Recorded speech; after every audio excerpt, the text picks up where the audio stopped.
আবারও স্বাগত ২১ বিজনেসের সঙ্গে আছি মহিমা পলি। বিতর্কের মুখে একীভূত ৫ ব্যাংকের আমানতকারীদের ২০২৪ ও ২০২৫ সালের জন্য মুনাফা না দেওয়ার সিদ্ধান্ত থেকে সরে এসেছে বাংলাদেশ ব্যাংক। ফলে আমানতকারীরা মুনাফা পাবেন। বাংলাদেশ ব্যাংক বলছে ২ বছরের জন্য ব্যাংকগুলোর আমানতকারীরা ৪% হারে মুনাফা পাবেন আর চলতি বছর থেকে বাজার ভিত্তিক মুনাফা দেওয়া হবে। বর্তমানে ব্যাংকটি ৮.৫% মুনাফার হার ঘোষণা করেছে। এর আগে গত ১৪ জানুয়ারি সব ব্যাংকের প্রশাসককে চিঠি দিয়ে কেন্দ্রীয় ব্যাংক জানিয়েছিল ২০২৪ সালের ১ জানুয়ারি থেকে ২০২৫ সালের ২৮ ডিসেম্বর পর্যন্ত সব আমানতের কোনো মুনাফা নেই, বিবেচনা করা হবে। কেউ মুনাফা তুলে থাকলে হেয়ার কাট তথা মূল থেকে সমন্বয় করা হবে। এ বিষয়টি নিয়ে বিতর্ক তৈরি হয়। বাংলাদেশ ব্যাংকের এই সিদ্ধান্তের পর সম্মিলিত ইসলামী ব্যাংকের বিভিন্ন শাখায় গিয়ে ক্ষুব্ধ প্রতিক্রিয়া দেখান আমানতকারীরা।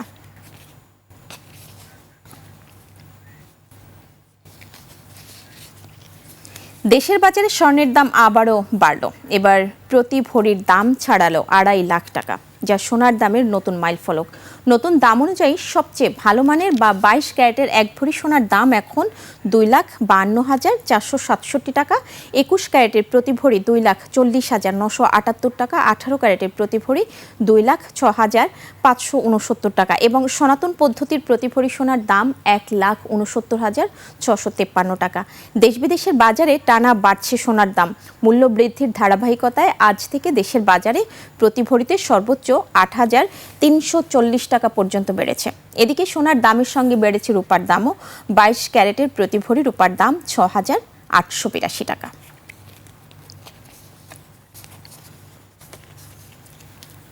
যুক্তরাষ্ট্রের সাথে বাণিজ্য চুক্তির অনুমোদন প্রক্রিয়া স্থগিত করেছে ইউরোপীয় ইউনিয়ন। গ্রিনল্যান্ড ইস্যুতে ইউরোপের দেশগুলোর উপর মার্কিন প্রেসিডেন্ট ডোনাল্ড ট্রাম্প বাড়তি শুল্ক আরোপের হুমকি দেয় এই সিদ্ধান্ত নিয়েছে ইউরোপীয় ইউনিয়ন। চুক্তির শর্ত অনুযায়ী ইউরোপীয় ইউনিয়নের বাজারে সব মার্কিন শিল্পপণ্য শুল্কমুক্ত সুবিধা পাওয়ার কথা এবং ইইউ বাজারে প্রবেশকারী বিস্তৃত মার্কিন কৃষি খাদ্যপণ্যের জন্য শুল্ক হার কোটা চালু হবে। বিনিময়ে মার্কিন যুক্তরাষ্ট্র বেশিরভাগ ইইউ পণ্যের উপর সর্বোচ্চ ১৫% আমদানি শুল্ক প্রয়োগ করবে। পরবর্তীতে ইউরোপীয় কমিশন চুক্তির কিছু শুল্ক কাঠামো বাস্তবায়নের লক্ষ্যে দুটি আইনি প্রস্তাব প্রকাশ করেছিল। তবে মার্কিন প্রেসিডেন্ট ডোনাল্ড ট্রাম্প ডেনমার্কের নিয়ন্ত্রণাধীন গ্রিনল্যান্ড দখলে আগ্রাসী হয়ে ওঠার পর ইউরোপীয় ইউনিয়নের পার্লামেন্ট বাণিজ্য চুক্তির অনুমোদন স্থগিত করল।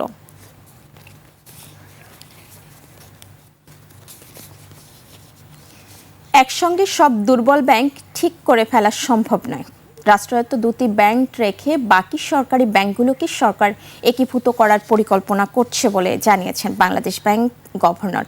তিনি বলেছেন, বাস্তবতা বিবেচনায় দেশে ১০ থেকে ১৫টি ব্যাংকই যথেষ্ট, আর দুর্বল ব্যাংকগুলো ডিভিডেন্ড দিতে পারবে না বলেও জানান ডক্টর আহসান এইস মনসুর। জগন্নাথ বিশ্ববিদ্যালয়ের অডিটোরিয়ামে ব্যাংকিং খাত বর্তমান অবস্থা ও ভবিষ্যৎ চ্যালেঞ্জ শীর্ষক লোকবক্তৃতায় এসব কথা বলেন গভর্নর। আরিফুল ইসলামের সহায়তায় বাকিটা জানাচ্ছেন সাদাত হাবিবি সেতু।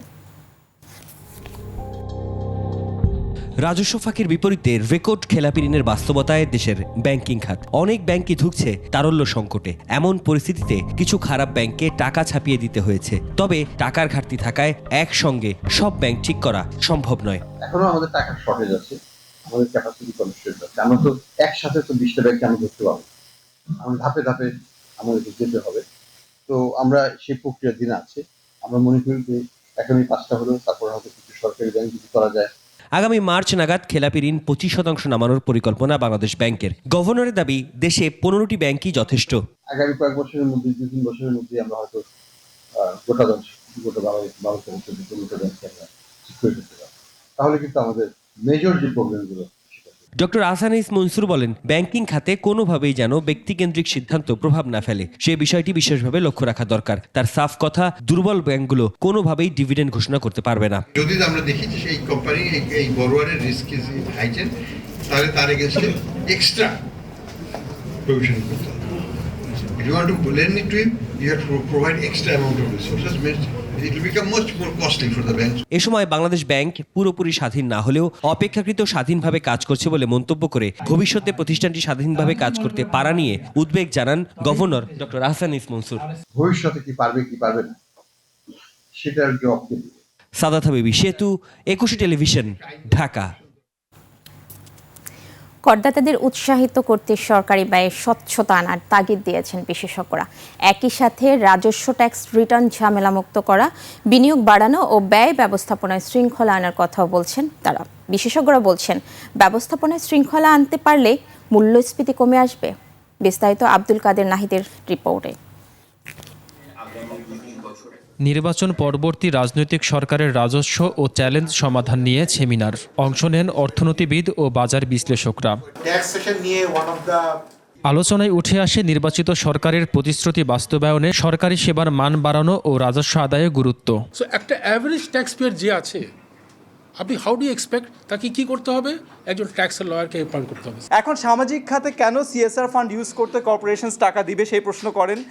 তারা দিবে কারণ যদি আমি খরচ করে তাদের স্কিলড ওয়ার্কফোর্স আমরা নিয়ে আনতে পারি তাহলে সেটা সাবসিডি হচ্ছে। কিন্তু বিদেশি বিনিয়োগ ও করদাতার সক্ষমতা বাড়ানোর কথা উঠে আসে আলোচনায়। সবচেয়ে বড় গুরুত্ব পাওয়া দরকার হচ্ছে বিনিয়োগ সম্প্রসারণ, এবং এই বিনিয়োগ কিন্তু আপনার রাষ্ট্রীয় আয় বাড়ানোর সবচেয়ে কার্যকর এবং সামাজিকভাবে গ্রহণযোগ্য উপায় হচ্ছে বিনিয়োগ বৃদ্ধি। প্রচলিত রাজস্ব প্রদান ব্যবস্থা উন্নত করার তাগিদ দেন তারা। উঠে আসে পেপার মানির পরিবর্তে ডিজিটাল লেনদেনের গুরুত্ব। অন্যান্য করাপশন কমিয়ে তারা রাতারাতি 50% রেভিনিউ বাড়িয়ে দিবে। আব্দুল কাদের নাহিদ, 21 টেলিভিশন, ঢাকা। জানাবো এশিয়ার প্রধান শেয়ার বাজারের খবর। সূচকের মিশ্র প্রবণতা দেখা যাচ্ছে এশিয়ার বেশিরভাগ পুঁজিবাজারে। জাপানের শেয়ার বাজার নিকি সূচক 1063 পয়েন্ট বেড়ে দাঁড়িয়েছে 53,837 পয়েন্টে। কমেছে হংকংয়ের শেয়ার বাজার। হ্যাংসেংয়ের সূচক 18 পয়েন্ট কমে অবস্থান করছে 26,567 পয়েন্টে। কমেছে সিঙ্গাপুর এসটিআই এর সূচক, এটি 18 পয়েন্ট কমে অবস্থান করছে 4,809 পয়েন্টে। চীনের শেয়ার বাজার সাংহাই কম্পোজিট ইন্ডেক্স অবস্থান করছে 4,119 পয়েন্টে, যা আগের দিনের চেয়ে 2 পয়েন্ট বেশি। বোম্বের সেন্সেক্স 30 ইন্ডেক্সকে দেখা যাচ্ছে ঊর্ধ্বমুখী প্রবণতায়। সেন্সেক্সের সূচক 291 পয়েন্ট বেড়ে অবস্থান করছে 82,200 পয়েন্টে। বেড়েছে থাইল্যান্ডের থাই স্টক এক্সচেঞ্জের সূচক, এটি 4 পয়েন্ট বেড়ে অবস্থান করছে 1,321 পয়েন্টে। দর্শক, নিচ্ছি ছোট্ট একটা বিরতির পর দেশের ব্যবসা বাণিজ্য কৃষি খাত নিয়ে আমরা কথা বলবো বাংলাদেশ অ্যাগ্রোকেমিক্যাল ম্যানুফ্যাকচারার্স অ্যাসোসিয়েশনের প্রেসিডেন্ট KSM মোস্তাফিজুর রহমানের সঙ্গে। ততক্ষণ সঙ্গেই থাকুন।